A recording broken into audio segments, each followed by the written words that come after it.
নমস্কার বন্ধুরা, আমি আপনাদেরকে আগের দিনও বলেছিলাম যে আমি শেয়ার মার্কেট, যে ফোনপে শেয়ার মার্কেট অ্যাপ, সেই অ্যাপে আমি অপশন ট্রেড করি। তো আজকেও সেই বেসিক্যালি সেখানে ট্রেড করেছিলাম, বাট বেশি টাইম দেওয়াতে না পারার জন্য এই সমস্যাটা হয়েছে, কি প্রফিট খুব একটা হতে পারেনি। তবে এখানে একটা সুবিধা, এখানে আপনার চার্জেস খুবই কম, বাই পার সেলে আপনার এখানে চার্জেস মাত্র 1-2 টাকা কাটে, এখানে কোনো সমস্যা নেই। সকালের দিকে এই আপনার সেন্সেক্স এই কোয়ান্টিটিটা আপনার ৭৯,৯০০-তে, এখানে আমার প্রফিট ছিল 280 টাকা। বাট পরবর্তী ক্ষেত্রে একটু সমস্যার জন্য এদিক সেদিক করতে গিয়ে টাইম দিতে না পারার জন্য ঠিকঠাক করে, তো পরে সেক্ষেত্রে এখানে উঠেই ৭২,৭০০তে একটা লস হয়ে যায়। তাও লসটা অনেকটা রিকভারি করা হয়েছে, যার জন্য আলটিমেটলি 65তে এসে ক্লোজিংটা হয়েছে। তো এই অ্যাপটি যথেষ্ট ভালো বলতে পারেন, খুব খারাপ না, যথেষ্ট ভালো।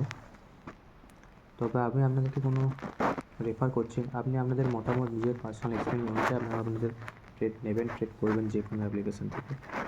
ভিডিওটি ভালো লেগে থাকলে লাইক করবেন, চ্যানেলটি ভালো লেগে থাকলে সাবস্ক্রাইব করবেন। ধন্যবাদ।